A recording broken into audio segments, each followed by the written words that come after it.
Is the Nigeria police under attack? And also, investigating the opposition, is this valid or a witch hunt? Well, I'm Maryann Okon, and this is Plus Politics.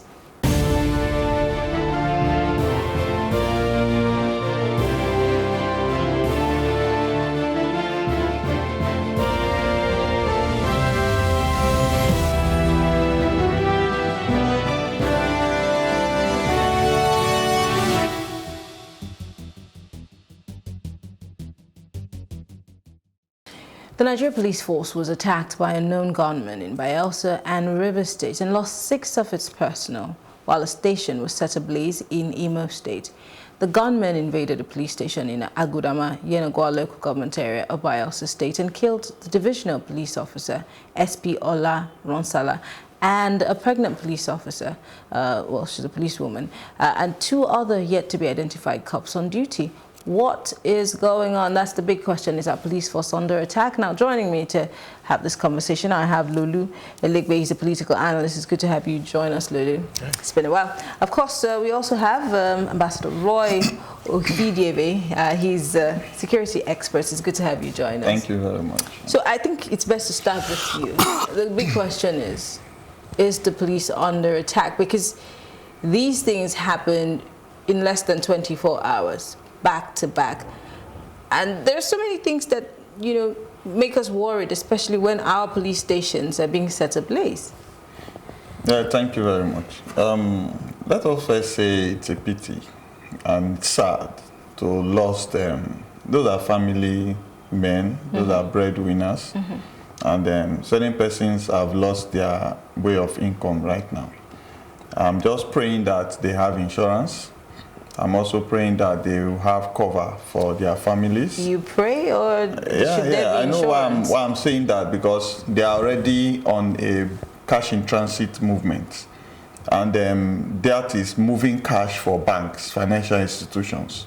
So that calls the IG's attention to review deployment of personnel for cash in transit. What is the cover for their lives? Because when you take those cash out of the vault, it's all flies zoom into it immediately. It's already attractive. Even on traffic, everybody's looking at it and seeing the bundles of cash, not even the steel armored vehicle. So they should look at that. But let's take away from the benefits to the officers. Let's look at the operation itself. If there is cash and transit, we have these attacks on cash and transit, majorly in South Africa too.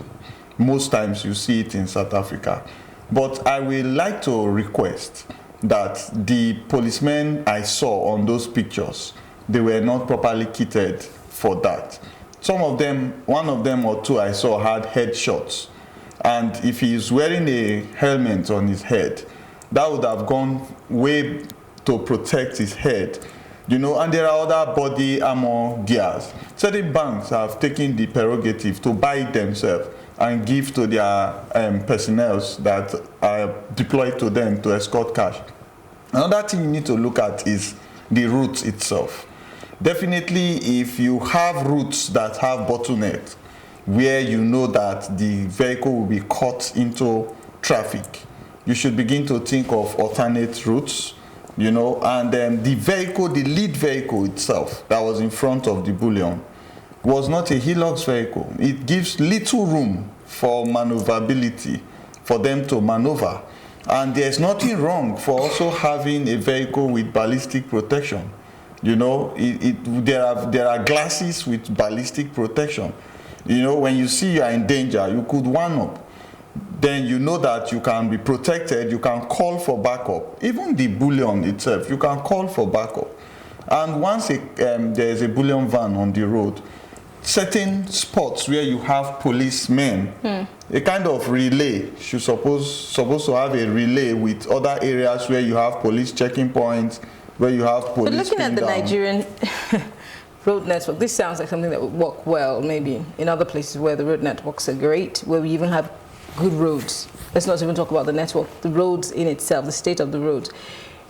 It's very difficult for these things that you're saying to be applied because of how bad the state of our roads are. Let's even take that into consideration first.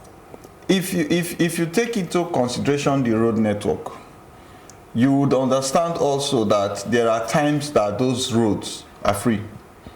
So when I'm driving here from where I came from, mainland to the island now, there are lanes that will be clogged, there are lanes that will be free. So you must put into time also, time that there will be little traffic, and you can have way to maneuver. So it's not about only the bad road. We are here. We have the bad roads, we have them. Hello? So we should build our strategy to actually give us a low traffic time to do some of those movements that we need to do. We should build our strategy to have the right body protection. Our heads, our body. We should build our strategy to have the right kind of vehicles. The armored vehicles that will actually withstand ballistics. And when you withstand ballistics, you are in there. You could have peepholes where you can return fire. Then you could also have time to call for backup. So you have these two things to cause delay. Their inability to get at you, your ability to return fire from peepholes, then time to call for backup. Those must be built into it, because this is cash. And if you are moving cash, even if the cash has been insured, because all the insurance company we need from the bank is that, was it a bullion van? Were there armed policemen? But you are not looking at the issues of the protection of the personnel. One of the things we need to look at, even deploying of military persons, whether armed persons, government security agencies, the first thing you're supposed to look at is their own protection. If they are not protected, they cannot deploy the reasons why you posted them there at all. So if that's why military people build trenches, or you stay behind cover from fire, anything that can resist fire. So we should look at all of that. I'll come back to you because you seem to have a lot of things to tell us today. But Lulu, he's talking about the bullion now. A police station was set ablaze. So a group of persons have the effrontery or the temerity to go to a police station and set it ablaze. But there's something that, for me, that took my attention. The fact that they wanted rifles. They took rifles for every, all those issues in Bayelsa, in Rivers. For Rivers, it was really bloody. Why do you think all of a sudden police officers or the police is a target? Well, I don't think it's all of a sudden. I think the police have always been a target. If you're tasked with protecting lives and property, by default, you're a target for people that want to attack lives and property. That's just the reality. That said, these attacks, I think they're quite brazen in the way they've carried them out. And you're right, it looked, I think the Bayelsa one, and even the Rivers one, it looked like, yes, they attacked the bullion vans, but from what I understand, they actually took the weapons of the officers after killing them. So it looked like, it almost seems like getting the weapons was a secondary task for whatever it was they were trying to do. And that's quite disturbing, because it means if this goes on, or even with just these ones, and I use that word just very loosely, it's clear that there's a lot of proliferation of arms going on. Again, unintentional, because they're attacking policemen to do this. Now, from my perspective, again, I'm not a security expert, but there just seems to be a lot of complacency in terms of security. First of all, I don't understand how, if I go back to the bullion van, I don't understand how you're moving cash. God knows how much cash there was in the bullion van. But like you said, the fact that that bullion van is there is an indicator that there is something in there valuable. It might not even be cash. It might be just something valuable. But the fact that that's there already is an attraction.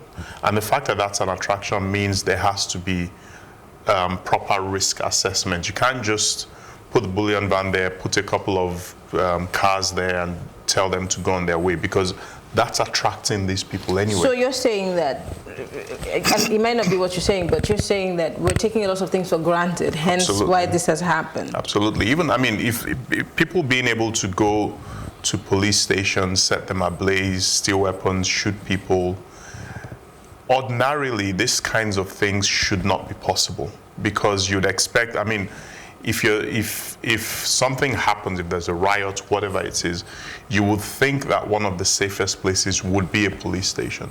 But if something like this can happen so easily, and I mean, a lot of what we've read about that's happened in the north, for example, specifically in the northeast, in Borno State, where Boko Haram attacks military barracks, police stations, we can explain that away and say, well, those are terrorists, they have access to arms and these sorts of things.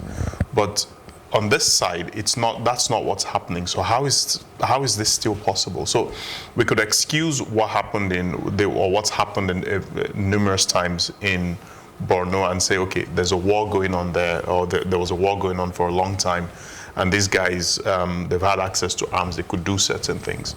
But what's the excuse here? How do we explain this? But if we're not able, I think this question is for Ambassador, if we cannot explain how a governor, a civilian governor, has at least 1,000 ammunitions in his government house, and we cannot explain how catches and catches of ammunitions keep coming into the country. Sometimes they get into the city before we're able to track them. And these are the ones we've been able to track. God knows how many more keep coming in.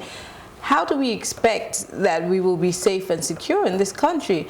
I ask you this question because you're a security person, and he spoke about the issue of us being a bit complacent. And we know that insecurity has been rife even before the elections, and it's getting worse by the day. Well, I'm happy with his comment. He actually dealt with it properly. Let's look at the attack on the police stations. You know, I've said that there are different kinds of security perimeter protection for facilities. If you have a police station that is positioned in a vulnerable area, you should ensure that you scale up the access perimeter points. You should scale up the alert level of the personnel, you know. You should scale up so many things that will grant access. You see, the first thing is to think like a criminal. You know, what we do, we think like the protective officers.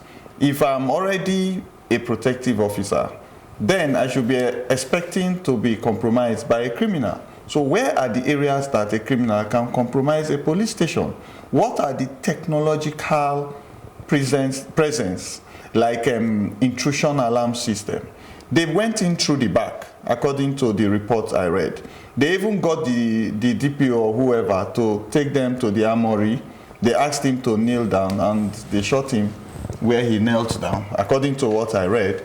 So if they had that time of over an hour, where is the backup that we planned? They said 2 officers ran back to engage them in fire.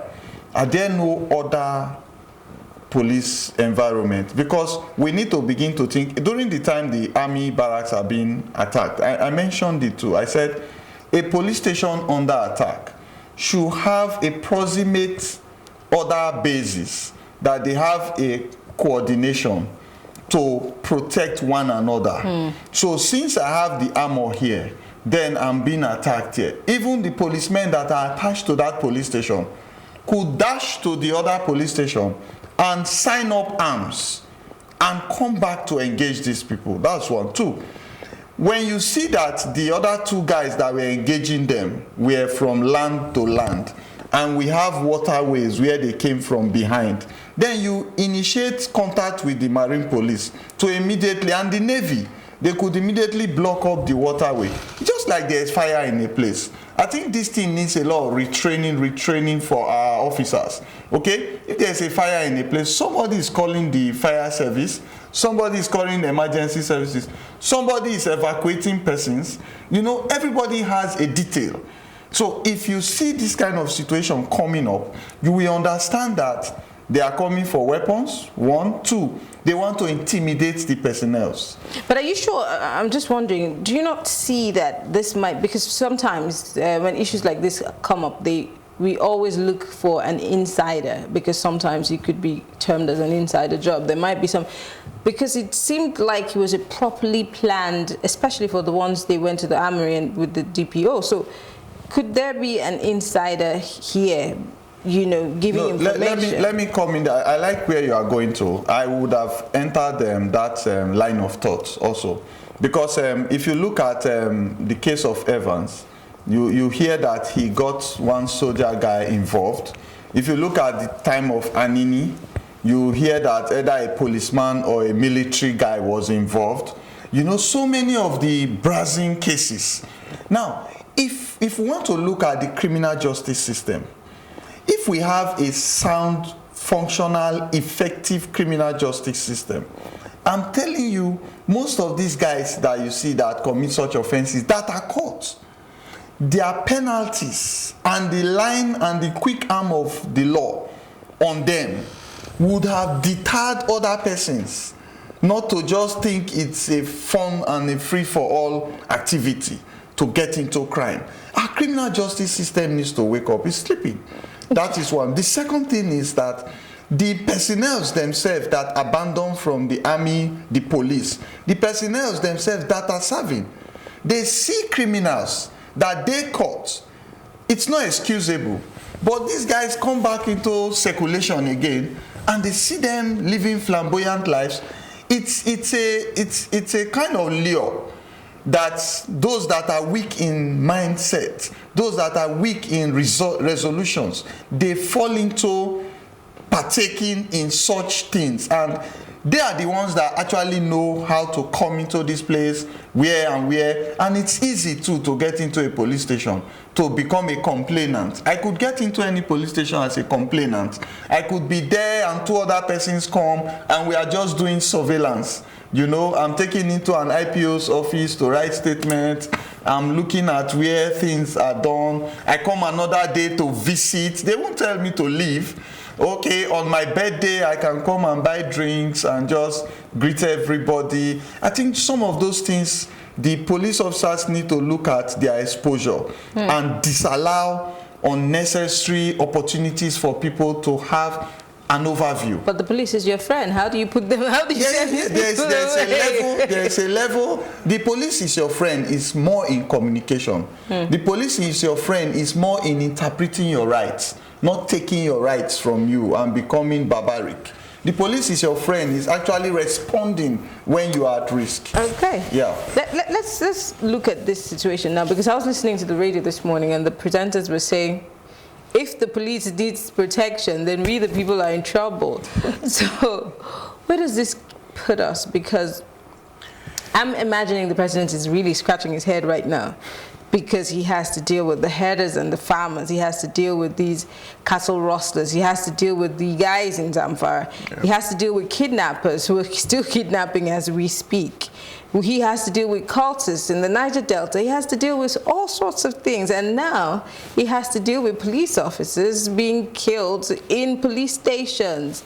Well, what does this say even about us? I mean, because the world is watching, whether we like it or not.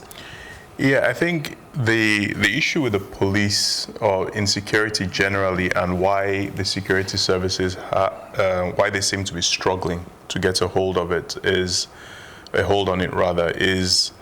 think it speaks to a larger concern about the welfare of the security services.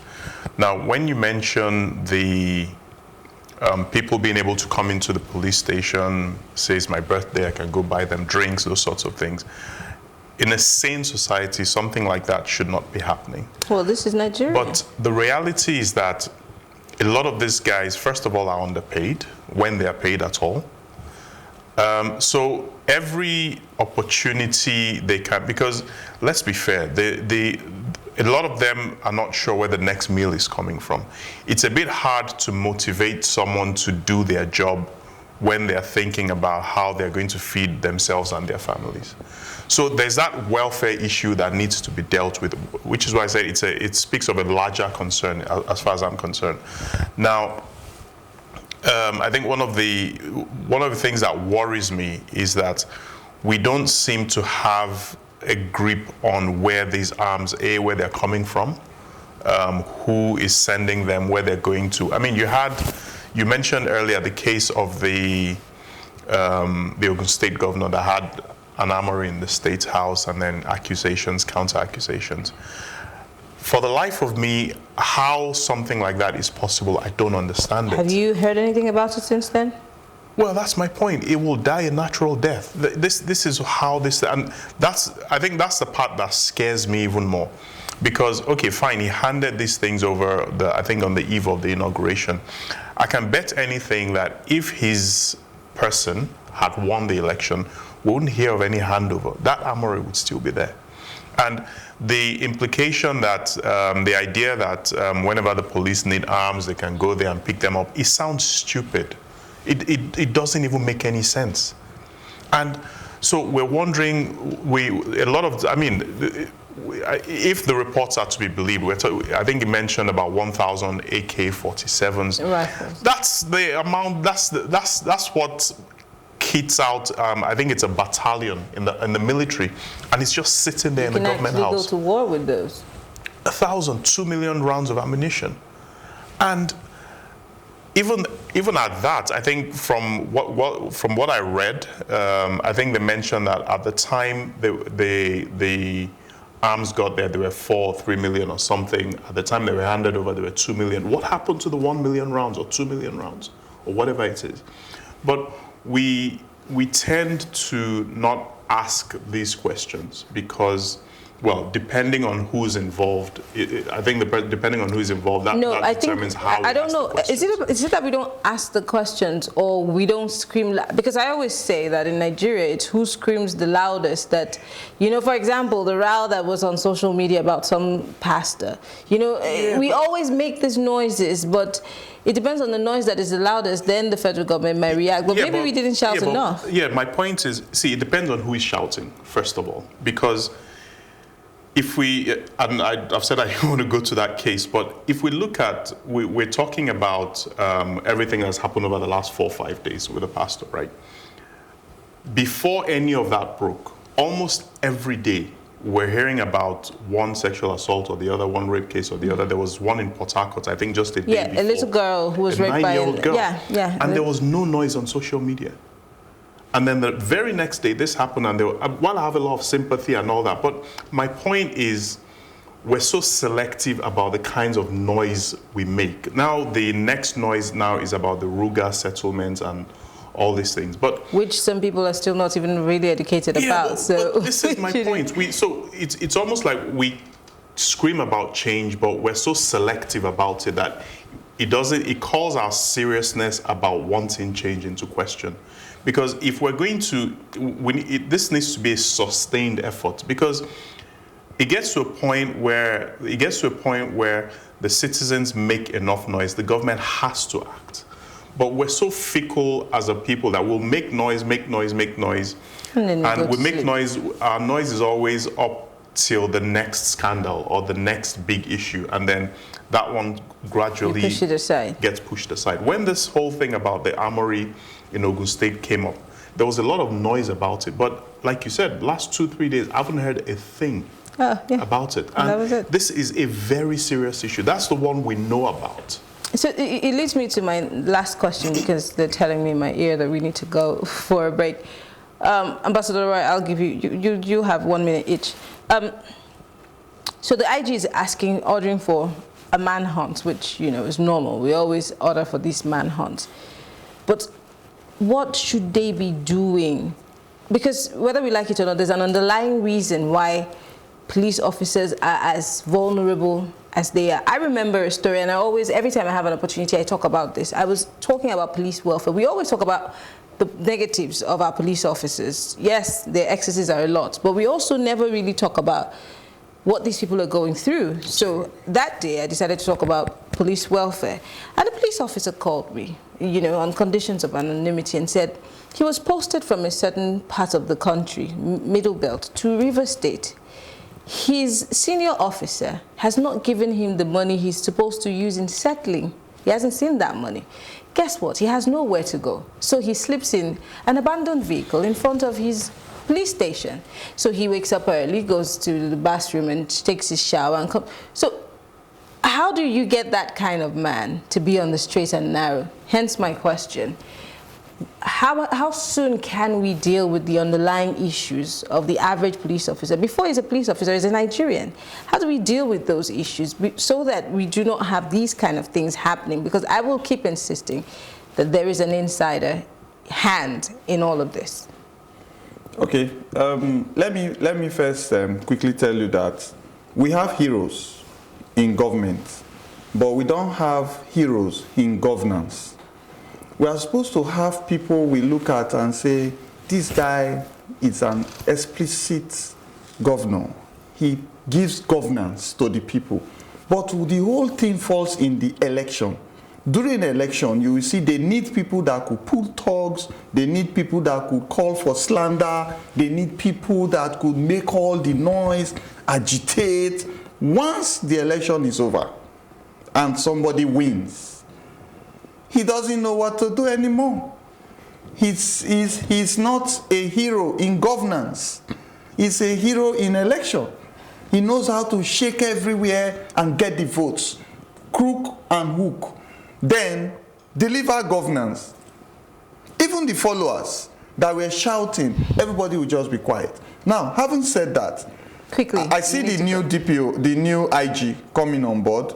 I like his body language, okay? I think he needs to have prongs of approaches, not just first of all trying to do one thing and every other thing collapses. You have prongs of approaches. Welfare is different from salary. They should not look at police salary, please. We don't want that. We need motivation and welfare, as he has said. Okay. Their children's schools, their medical, their insurance, okay, their logistics, and all of that. Imagine how long they will have to strike for that to happen. So that is what we need to do. I'm imagining how long they will have to strike for insurance. Yeah, no, I agree absolutely, because like the case you mentioned, how is someone like that supposed to be motivated to do his job? He's sleeping in a car, for God's sake. But then his problem is from his constituency. His boss is pocketing his own money. His boss is not supposed to be in charge of his welfare. There should be a welfare body that he goes to that credits his account. There should be a body, not his DPO. He doesn't have business with him. Yeah, but while I agree with that, I think for me it's not so much who the welfare comes from. It's the fact that that welfare doesn't seem to be a priority in the first place. Because, see, let's be honest. Someone, he doesn't have a home. He probably has a family that he's left in the place he's coming from. Mm-hmm. He needs to be settled. He needs to bring his family over at some point. Well, he doesn't have to. He said he sends his salary to them, but he needs a place to stay here. So how does if someone like that gets a call that armed robbers are operating 5 miles down the road, where does he start from? Where's the motivation go? These guys are not robots. They're human beings. Where does this motivation come from? But I think sometimes we're unfair to them, to be honest. Yes, there's some that they have those excesses and they've done things to civilians and all that. But to be fair to the police, there's so much stacked up against them in that sense, and I feel really bad for them. So when I start hearing cases about these things that happen in Bayelsa and Rivers, and you start to think, how much else can these guys deal with? It's sad. It is. Well, I want to thank you very much, Lulu Elegwe, political analyst, and of course Roy Ohidieve, security expert, for speaking with us. It's been an interesting conversation. I wish we could go on, but we have to take a short break, and when we return, we'll be speaking on the investigation of the members of the opposition party. Stay with us. We'll be right back.